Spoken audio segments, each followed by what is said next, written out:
ആലപ്പുഴ ചേർത്തലയിലെ ദുരൂഹതയേറ്റുന്ന തിരോധാന കേസുകളിൽ നിർണായകമായ തെളിവെടുപ്പ് ഇപ്പോഴും തുടരുകയാണ്. പ്രതി സെബാസ്റ്റ്യന്റെ പള്ളിപ്പുറത്തെ വീട്ടുവളപ്പിലെ തിരച്ചിലിൽ നിരവധി അസ്ഥിഭാഗങ്ങളാണ് ഇന്ന് കണ്ടെത്തിയത്.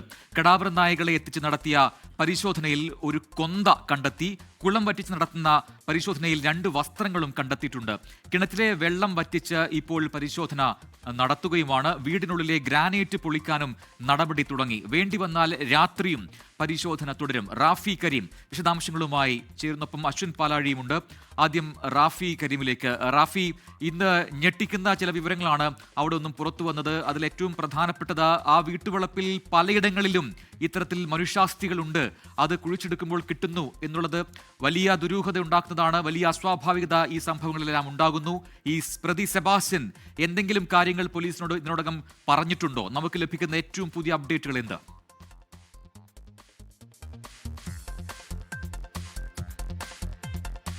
തീർച്ചയായും നിർണായകമായ വിവരങ്ങളാണ് ഇന്നത്തെ പരിശോധനയിൽ വീട്ടിൽ നിന്ന് ലഭിച്ചത്. കൂടുതൽ അസ്ഥിഭാഗങ്ങൾ ഇന്ന് ഈ വീട്ടിൽ നിന്ന് കണ്ടെത്താൻ കഴിഞ്ഞിട്ടുണ്ട്. ഇപ്പോൾ ദൃശ്യങ്ങളിൽ കാണുന്നത് ഈ വീട്ടിന്റെ അകത്ത് നിന്ന് ഏറ്റവും നിർണായകമായ തെളിവെടുപ്പ് ഇന്ന് നടക്കുന്നത് വീടിന്റെ അകത്താണ്. അത് ഈ വീടിനകത്ത് പുതിയതായി സ്ഥാപിച്ച ടൈലുകൾ, ഗ്രാനൈറ്റ് ഭാഗങ്ങൾ അത് പൊളിച്ചു നീക്കുന്നതാണ് ഈ ദൃശ്യങ്ങളിലുള്ളത്. വീടിനകത്ത് ആ ഗ്രാനൈറ്റ് ഭാഗങ്ങൾ പൊളിച്ചു നീക്കുന്നത് ഏകദേശം പൂർത്തിയായി കഴിഞ്ഞിട്ടുണ്ട്. ഈ ഗ്രാനൈറ്റ് ഭാഗങ്ങൾ അവിടെ നിന്ന് മാറ്റി വീടിന്റെ മുറ്റത്ത് കൂട്ടിയിട്ടിരിക്കുന്നതാണ് നമ്മൾ ഈ ദൃശ്യങ്ങളിൽ കാണുന്നത്.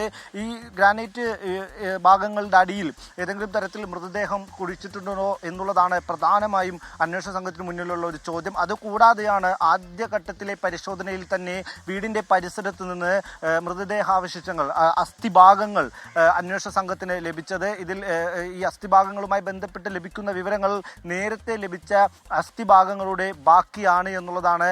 അതിൽ തന്നെ പ്രധാനപ്പെട്ട ഒരു വിവരം, ഈ അസ്ഥിഭാഗങ്ങൾ കഷ്ണങ്ങളാക്കിയാണ് കുഴിച്ചിട്ടത് എന്നുള്ളൊരു സംശയം, അത്തരത്തിലൊരു നിഗമനത്തിലേക്ക് ഈ അന്വേഷണ സംഘം എത്തുന്നു എന്നുള്ളതാണ്. ഒരു ശരീരത്തിന്റെ പൂർണ്ണമായ ഭാഗങ്ങൾ ഇതുവരെയും കണ്ടെത്താൻ അന്വേഷണ സംഘത്തിന് സാധിച്ചിട്ടില്ല. അതിന്റെ പ്രധാനപ്പെട്ട കാരണം ഈ പല ഭാഗങ്ങളിൽ നിന്ന് ലഭിക്കുന്നത് ഒരു ശരീരത്തിന്റെ തന്നെ പല ഭാഗങ്ങളാണ് എന്നുള്ള സംശയമാണ്. കാരണം ആദ്യഘട്ട പരിശോധനയിൽ ലഭിച്ച ശരീരഭാഗങ്ങൾ പല്ലടക്കം താടിയെല്ലടക്കമായിരുന്നു ഉണ്ടായിരുന്നത്. ഒപ്പം തന്നെ വിവിധ ശരീരഭാഗങ്ങൾ, എല്ലുകൾ പൊടിഞ്ഞ അവസ്ഥയിലാണ് ഉണ്ടായത്.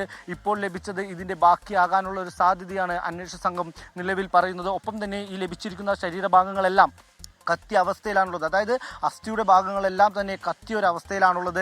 ആദ്യഘട്ടത്തിൽ ലഭിച്ച അസ്ഥിയുടെ ഭാഗങ്ങളും കത്തിയ അവസ്ഥയിൽ തന്നെയാണുള്ളത്. അതുകൊണ്ട് തന്നെ ഒരാളുടെ തന്നെ അല്ലെങ്കിൽ ഒരു വ്യക്തിയുടെ തന്നെ ശരീരഭാഗങ്ങൾ പല ഭാഗത്തായി കുഴിച്ചിട്ടതാകാം എന്നുള്ളൊരു സംശയമാണ് അന്വേഷണ സംഘം മുന്നോട്ട് വെക്കുന്നത്. ഒപ്പം തന്നെ ഈ ശരീരഭാഗങ്ങൾ മുറിച്ചതിന് ശേഷമായിരിക്കാം, കഷ്ണങ്ങളാക്കി മുറിച്ചതിന് ശേഷമായിരിക്കാം കുഴിച്ചിട്ടത് എന്നുള്ളൊരു സംശയവും അന്വേഷണ സംഘം മുന്നോട്ട് വെക്കുന്നുണ്ട്. എന്തായാലും നിർണായകമായ പരിശോധനയാണ് പുരോഗമിക്കുന്നത്. രാത്രി വൈകിയായാലും ഈ പരിശോധന ഇന്ന് പൂർത്തിയാക്കുക എന്നുള്ളതാണ് അന്വേഷണ സംഘം നിലവിൽ തീരുമാനിച്ചിരിക്കുന്നത്. നാളേക്ക് ഈ പരിശോധന മുന്നോട്ട് കൊണ്ടുപോകാതെ ഇന്ന് തന്നെ പരമാവധി തെളിവുകൾ ഈ പരിസരത്ത് നിന്ന് ശേഖരിക്കുക എന്നുള്ളതാണ് അന്വേഷണ സംഘം നിലവിൽ ലക്ഷ്യം വെക്കുന്നത്.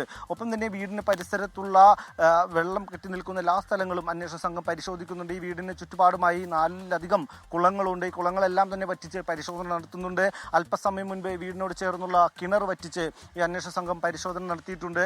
ഇത്തരത്തിൽ നിർണായകമായ പരിശോധനകളാണ് നിലവിൽ പുരോഗമിക്കുന്നത്. ഇപ്പോൾ പ്രധാനമായും പരിശോധന നടക്കുന്നത് വീടിനകത്താണ്. വീടിനകത്തെ ഗ്രാനൈറ്റുകൾ പൊളിച്ചു നീക്കുന്നു. ആ ഗ്രാനൈറ്റ് പൊളിച്ചു നീക്കിയുള്ള പരിശോധനയിലേക്ക് അന്വേഷണ സംഘം കടന്നിട്ടുണ്ട്. ഫോറൻസിക് സംഘവും വീടിനകത്ത് ഗ്രാനൈറ്റ് പൊളിച്ചു നീക്കിയുള്ള പരിശോധനയിൽ ക്രൈംബ്രാഞ്ച് സംഘത്തിനോടൊപ്പമുണ്ട്. എന്തായാലും ഇതുമായി ബന്ധപ്പെട്ടുകൊണ്ട് 3 തിരോധാനങ്ങളാണ് പ്രധാനമായും ഈ അന്വേഷണ സംഘം പരിശോധിക്കുന്നത്. അതിൽ കോട്ടയം ക്രൈംബ്രാഞ്ച് അന്വേഷിക്കുന്നത് ജൈനമ്മ തിരോധാനമാണ്. ജൈനമ്മ കൊല്ലപ്പെട്ടതായുള്ള സ്ഥിരീകരണം ഇതിനോടകം തന്നെ കോട്ടയം ക്രൈംബ്രാഞ്ചിന് നടത്താൻ കഴിഞ്ഞിട്ടുണ്ട് എന്നുള്ളതാണ്. അതുകൊണ്ട് തന്നെ ഈ ശരീരഭാഗങ്ങൾ പ്രധാനമായും ആദ്യഘട്ട പരിശോധന നടത്തുന്നത് ജൈനമ്മയുടെ DNA-യുമായിട്ടായിരിക്കും. ഈ ജൈനമ്മയുടെ DNA മാച്ച് ചെയ്യുമോ എന്നുള്ള പരിശോധനയാണ് ആദ്യഘട്ടത്തിൽ നടത്തുക. പിന്നീടാണ് ഐഷയുടെ DNA-യുമായി മാച്ച് ചെയ്തുള്ള പരിശോധന നടത്തുന്നത്. കാരണം ജൈനമ്മയുമായി ബന്ധപ്പെട്ട വിവരങ്ങളാണ് അന്വേഷണ സംഘത്തിന് സ്ഥിരീകരിക്കാൻ കഴിയുന്ന നിലയിൽ കിട്ടിയിരിക്കുന്നത്. ഒപ്പം തന്നെ പ്രതിയായ സെബാസ്റ്റ്യൻ ഇപ്പോഴും വീടിനകത്തുണ്ട്. സെബാസ്റ്റ്യനെ ഇവിടെ എത്തിച്ചത് മുതൽ അന്വേഷണ സംഘം വീട്ടിൽ വച്ച് ചോദ്യം ചെയ്യുന്നുണ്ട്. ഈ ചോദ്യങ്ങളോടൊന്നും തന്നെ സെബാസ്റ്റ്യൻ പ്രതികരിക്കാത്തൊരു സ്ഥിതിയുണ്ട്.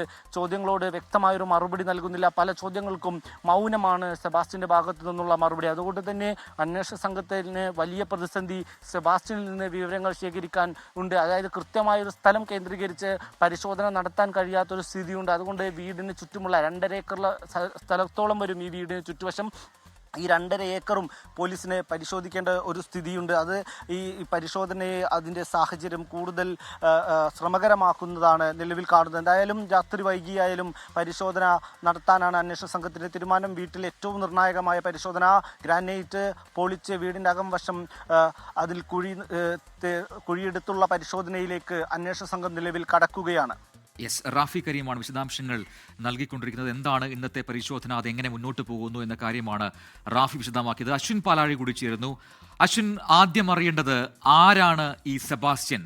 ഇത്രമാത്രം ദുരൂഹത ഉള്ള ഒരുപാട് സംഭവങ്ങൾ ആ വീട്ടിലുണ്ടാകുന്നു. 2 ഏക്കർ സ്ഥലമുണ്ട്, വലിയ വീടുണ്ട്. അപ്പോൾ സാമ്പത്തികമായൊക്കെ വലിയ ഭദ്രതയുള്ള ഈ സെബാസ്റ്റ്യൻ യഥാർത്ഥത്തിൽ ആരാണ്? അയാളുടെ പശ്ചാത്തലം എന്താണ്? അയാളുടെ കുടുംബാംഗങ്ങൾ അവരൊക്കെ ഒരുമിച്ചാണോ താമസം? ഇത്രമാത്രം തിരോധാന കേസുകളുമായി ബന്ധപ്പെട്ട് ഒരാൾ മാത്രമാണ്, സെബാസ്റ്റ്യൻ മാത്രമാണ് ഇപ്പോൾ പോലീസിന്റെ കസ്റ്റഡിയിലുള്ളത്.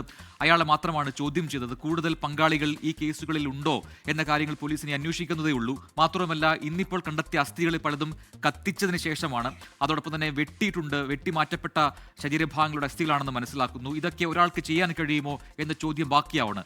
ആരാണ് സെബാസ്റ്റ്യൻ? എന്താണ്, ഏത് രീതിയിലാണ് ഈ കേസുകളുമായി സെബാസ്റ്റ്യന് ബന്ധം?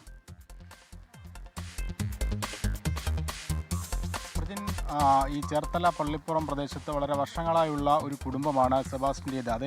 അയാളുടെ തറവാട് വീടാണ് നമ്മളിപ്പോൾ കാണുന്ന ഈ തെളിവെടുപ്പ് നടക്കുന്ന പ്രദേശം. 2.5 ഏക്കർ വിസ്തൃതിയുള്ള ഭൂമിയാണ് അതിൻ്റെ ഒത്തനടുക്കായി ഈ കാണുന്ന വീട്.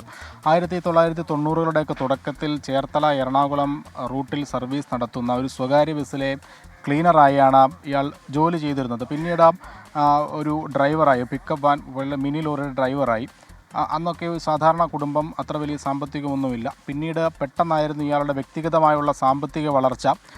സ്വന്തമായൊരു JCB വാങ്ങുന്നു, ഒപ്പം ഒരു ടിപ്പർ എടുക്കുന്നു. അങ്ങനെ പെട്ടെന്ന് സാമ്പത്തിക വളർച്ച ഉണ്ടാകുന്നു. ആ കാര്യങ്ങളിലെല്ലാം നാട്ടുകാർക്ക് വലിയ ദുരൂഹതയും ഉണ്ടായിരുന്നു. അവരത് ആ കാലഘട്ടത്തിലൊക്കെ നാട്ടിൽ ഒരു കഥയുമായിരുന്നു, സെബാസ്റ്റ്യൻ എങ്ങനെ പണക്കാരനായി എന്നുള്ള കഥ. അതിപ്പോഴും നാട്ടുകാർ നമ്മളോട് പറയുന്നുമുണ്ട്. എന്തായാലും അതുമായി ബന്ധപ്പെട്ട പല കാര്യങ്ങളും അന്ന് ദുരൂഹമായിരുന്നു. പിന്നീട് ആദ്യ കേസ് ഈ സെബാസ്റ്റ്യനുമായി ബന്ധപ്പെട്ട് 2002 മുതൽ ചില കഥകളും പരന്നിരുന്നു. അത് ഈ ബിന്ദു പത്മനാഭനുമായി ബന്ധപ്പെട്ട കാര്യങ്ങളാണ്.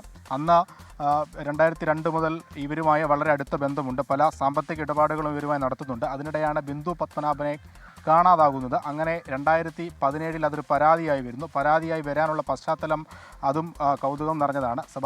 ബിന്ദുവിനെ കാണാതായ ആ സമയത്ത് എറണാകുളത്തുള്ള ബിന്ദുവിൻ്റെ പേരിലുള്ള സ്ഥലം അത് ഈ സെബാസ്റ്റ്യൻ മറിച്ച് വിൽപ്പന നടത്താൻ ശ്രമിക്കുകയാണ്. അവിടെ ഈ ഒപ്പിടാനായി എത്തേണ്ടത് ബിന്ദുവാണ്. പക്ഷേ ബിന്ദു എന്ന പേരിൽ സെബാസ്റ്റ്യൻ കൊണ്ടുവന്നത് മറ്റൊരു സ്ത്രീയെയാണ്, ജയ എന്ന പേരുള്ള മറ്റൊരു സ്ത്രീയെയാണ്. ആ സ്ഥലം വാങ്ങാനെത്തിയതാവട്ടെ അവിചാരിതമായി ഈ ബിന്ദുവിൻ്റെ സഹോദരൻ പ്രവീണാണ്, പ്രവീണിൻ്റെ കൂട്ടുകാരനാണ്. അങ്ങനെയാണ് ഈ സംഭവം പുറത്താവുന്നതും ബിന്ദു തിരോധാനത്തിൽ സെബാസ്റ്റ്യന് പങ്കുണ്ട് എന്നടക്കമുള്ള വിവരങ്ങൾ വരുന്നു. അങ്ങനെ വളരെ വ്യാപകമായ, വളരെ വ്യാപ്തിയിലുള്ള ഒരു ചരിത്രം ഈ കേസുമായി ബന്ധപ്പെട്ടൊക്കെ ഉണ്ട്. ഇപ്പോൾ നമ്മൾ കാണുന്ന ദൃശ്യങ്ങൾ സെബാസ്റ്റ്യൻ്റെ വീട്ടിലെ ആ മുറി, അതിനുള്ളിൽ ദുരൂഹമായി സ്ഥാപിച്ച ആ ഒരു ഗ്രാനൈറ്റ് ഉണ്ട്, അത് വെട്ടിപ്പൊളിക്കുകയാണ്, അത് മുറിച്ചു മാറ്റുകയാണ്. ആ മുറിച്ചു മാറ്റിയ ശേഷം അവിടെ ഉണ്ടായിരുന്ന ഗ്രാനൈറ്റ് പൂർണ്ണമായും പുറത്തേക്കിട്ടു. ഇപ്പോൾ ഗ്രാനൈറ്റ് പാകിയ സ്ഥലം കുഴിച്ച് പരിശോധിക്കുകയാണ്. കുഴിച്ച ശേഷമുള്ള മണൽ പൊടിയെല്ലാം ഇപ്പോൾ പുറത്തേക്ക് കൊണ്ടിടുന്ന ദൃശ്യങ്ങൾ നമുക്ക് കാണാനാകുന്നുണ്ട്. ആകെ 3 മുറികളാണ് ഈ വീടിനുള്ളിലുള്ളത്. 3 കിടപ്പ് മുറികളും ഒരു ഹാളും അടുക്കളയും ചേരുന്നതാണ് ഈ മുറി. അതിൽ ഒരു മുറിയിൽ മാത്രമാണ് ഗ്രാനൈറ്റ് പാകിയിരിക്കുന്നത്. ബാക്കിയെല്ലാം ടൈല് പാകിയ മുറികളാണ്. ഈ ഗ്രാനൈറ്റ് പാകിയത് സെബാസ്റ്റ്യൻ്റെ കിടപ്പുമുറിയാണ്. അത് അധിക നാളായിട്ടില്ല. ഈ കേസുകളുടെയൊക്കെ കാലഘട്ടത്തിൽ പണിത ഗ്രാനൈറ്റ് ആണ് എന്നുള്ളതാണ് നാട്ടുകാരടക്കം പറയുന്നത്. എന്തായാലും ഈ കേസുമായി ബന്ധപ്പെട്ട ഏറ്റവും നിർണായകമായ പരിശോധനയാണ് ഇപ്പോൾ നടക്കുന്നത്. അത് ഈ ഗ്രാനൈറ്റ് പൊളിച്ചുള്ള പരിശോധനയാണ്. എന്താണ് ഈ ഗ്രാനൈറ്റിനുള്ളിൽ ഉള്ളത് എന്നുള്ളൊരു വലിയ ഒരു സംശയം ഇപ്പോഴും നിലനിൽക്കുകയാണ്. പോലീസിനും അതിൽ ഒരു സംശയമുണ്ട്. എന്തോ അകത്തുണ്ട്, അല്ലെങ്കിൽ ആ മുറിയിലെ മാത്രം ടൈല് മാറ്റി അവിടെ അതിന് പുറത്ത് ഈ ഗ്രാനൈറ്റ് പാകേണ്ടതില്ല. അതും പഴയ ഗ്രാനൈറ്റ്, പുതിയ ടൈലുണ്ടായിരുന്ന ഭാഗത്തെ ടൈലുകൾ അടർത്തി മാറ്റി പഴയ ഗ്രാനൈറ്റാണ് ഇട്ടിരിക്കുന്നത്. എന്തായാലും അതിൽ ഒരു സംശയം നിലനിൽക്കുന്നു, ദുരൂഹതയുണ്ട്. അതിലെന്തെങ്കിലും ഉണ്ടോ എന്നുള്ള ആ ഒരു ചോദ്യത്തിന് അല്പസമയത്തിനുള്ളിൽ തന്നെ ഒരു ഉത്തരം ലഭിക്കും.